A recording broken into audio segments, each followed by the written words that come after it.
తెలంగాణలో సాగు చేస్తున్న వరి పంట వివిధ దశల్లో ఉంది.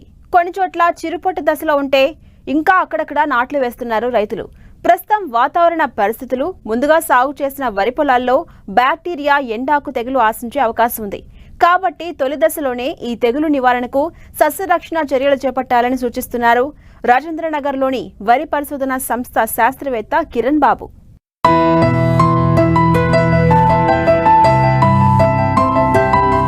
రాష్ట్రాల్లో చాలా ప్రాంతాల్లో వరి ప్రస్తుతం దుబ్బు చేసే దశ నుండి చిరుపొట్ట దశ వరకు ఉంది. మరికొన్ని చోట్లలో ఇప్పుడిప్పుడే నాట్లు వేస్తున్నారు. అయితే ప్రస్తుతం కురుస్తున్న వర్షాల కారణంగా ముందుగా సన్నగింజ వరి రకాలు నాట్లు వేసిన ప్రాంతాల్లో బ్యాక్టీరియా ఎండాకు తెగులు ఆశించుటకు అనుకూలం. ముఖ్యంగా ఆగస్టు సెప్టెంబర్ నెలలు ఈ తెగులుకు అనుకూలం. ఇప్పటికే అనేక చోట్ల శాస్త్రవేత్తలు వీటి ఉధృతిని గుర్తించారు. బ్యాక్టీరియా ఎండాకు తెగులును ఇంగ్లీష్లో బ్యాక్టీరియల్ లీఫ్ బ్లైట్ అంటారు. ఈ తెగులును తాత్కాలికంగా అదుపు చేయగలం తప్ప పూర్తి స్థాయిలో నివారణ లేదు. చిరుజల్లులు, మంచు వాతావరణంలో ఈ తెగులు త్వరగా వ్యాపిస్తుంది.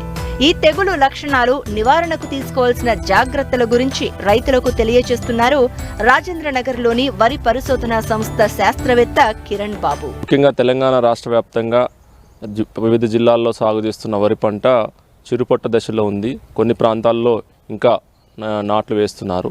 సో ఎక్కడైతే ముందుగా వరి పొలాలని నాటు వేసుకొని సాగు చేస్తున్నారో అలాంటి ప్రాంతాల్లో వరి పంట దుబ్బు చేసే దశలో ఉంది కనుక ఈ దశలో ముఖ్యంగా ఈ రాష్ట్ర వ్యాప్తంగా కురుస్తున్న వర్షాల వల్ల ఈ బ్యాక్టీరియా ఎండాకు తెగులు ఆశించి క్షేత్రస్థాయిలో నష్టాన్ని కలగజేస్తుంది. కావున ముఖ్యంగా ఈ బ్యాక్టీరియా ఎండాకు తెగులు రావడానికి గల ప్రధాన కారణాలు చూసుకున్నట్లయితే ముఖ్యంగా అధికంగా వర్షాలు పడటం, చిరుజల్లులు, రైతు సోదరులు అధిక మోతాదులో నత్రజని వినియోగించటం, వరి పంటను విస్తృతంగా ఎరువులతో వేసి సాగు చేస్తున్న పరిస్థితుల్లో, అలాగే అధికంగా ముఖ్యంగా సన్నగింజ రకాలైన బీపీటీ 5204 అనే రకంలో ఈ ఎండాకు తెగులు ఎక్కువగా ఆశించే అవకాశం ఉంటుంది కనుక అయితే ఈ తెగులు యొక్క లక్షణాలు చూసుకున్నట్లయితే మొదటగా దుబ్బు చేసే దశలో ఆకుల కొనల నుండి అంచుల వెంబడి అలల మాదిరిగా ఎండిపోవడం అనేది చాలా ప్రధానమైన లక్షణం.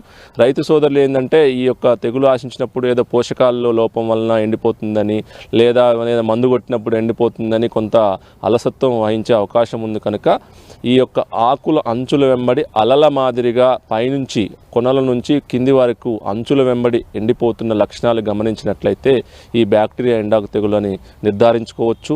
అలాగే ఉదయం పూట 6 గంటల నుంచి 7 గంటల సమయంలో కనుక మనం వరి పంటని గమనించినట్లయితే ఆ ఆకుల మీద మన ఈ బ్యాక్టీరియాకు సంబంధించిన ఊజు కూడా గమనించవచ్చు అన్నట్టు. సో ఈ విధంగా లక్షణాలు చెట్లు నీడన మొదలవుతుంది ఈ తెగులు. తర్వాత నీటి ద్వారా పొలం అంతటా ఎక్కడి వరకు అయితే నీళ్లు పారుతుందో అంతవరకు కూడా ఈ తెగులు మొత్తం వ్యాప్తి చెందే అవకాశం ఉంది కనుక రైతు సోదరులు ఈ తెగులు కనుక గమనించినట్లయితే, చెట్లు నీడన గమనించినట్లయితే కొన్ని రోజుల పాటు తాత్కాలికంగా యూరియా ఎరువును వేయడం ఆపాలి. ఇది ఒక చాలా ముఖ్యమైన విషయం. ఎందుకు అంటే రైతు సోదరులు ఒకవైపు యూరియా ఎరువును వేస్తూనే మరొక వైపు ఈ యొక్క పురుగు మందులు, తెగులు మందులను పిచికారీ చేస్తుంటారు. ఎన్ని పురుగు మందులు, తెగులు మందులు కొట్టినా కూడా మరొక వైపు నుంచి నత్రజని మోతాదుని వేసుకుంటూ వెళ్ళినట్టయితే దీని యొక్క నష్టం ఏ విధంగా ఉంటుందంటే గత 2-3 సంవత్సరాలు చూసుకున్నట్లయితే నిజామాబాద్ జిల్లాలో ఈ సన్నగింజ రకాల్లో సుమారు 4 నుంచి 5 బస్తాలు, కొన్ని ప్రాంతాల్లో 10 బస్తాలు కూడా దిగుబడి తగ్గిన సందర్భాలు ఉంది కనుక దాన్ని దృష్టిలో పెట్టుకొని ఈ తెగులు నివారణకు ముఖ్యంగా తొలి దశలోనే నివారణ చర్యలు చేపట్టాలి. తెగులు వ్యాప్తి చెందిన తర్వాత ఎలాంటి మందులు కొట్టినా ప్రయోజనం ఉండదు కనుక లక్షణాలు గమనించిన వెంటనే రాగి ధాతు శిలీంద్రనాశులైనటువంటి తెగుళ్ళ మందులతో పాటు ఈ యాంటీబయోటిక్స్ అని దొరుకుతుంటాయి మనకి. ఈ స్టెప్టోమైసిన్ సల్ఫేట్ అనే శిలీంద్రనాశిని 1 ఎకరానికి 50 నుంచి 60 గ్రాములు ఈ యాంటీబయోటిక్స్తో పాటు రాగి ధాతు శిలీంద్రనాశిని కలుపుకొని ఈ యొక్క బ్యాక్టీరియా ఎండాకు తెగులు నివారించుకోవాలి. ఈ తెగులు కనుక ఉధృతి అధికంగా ఆశిస్తుంది అన్న జిల్లాల్లో, అన్న ప్రాంతాల్లో ఈ తట్టుకునే రకాలు కూడా జయశంకర్ తెలంగాణ రాష్ట్ర వ్యవసాయ విశ్వవిద్యాలయం మరియు భారతీయ వ్యవసాయ పరిశోధనా సంస్థ వారు విడుదల చేయడం జరిగింది కనుక అలాంటి ప్రాంతాలలో ప్రతి సంవత్సరం వస్తుందంటైతే అలాంటి రకాలను ముఖ్యంగా ఆర్పి బయో 226 ఇంప్రూవ్డ్ సామసూరి కానీ జగిత్యాల నుంచి కొంతవరకు తట్టుకునే రకాలను విడుదల చేయడం జరిగింది కనుక అలాంటి రకాలను సాగు చేసుకోవాలి.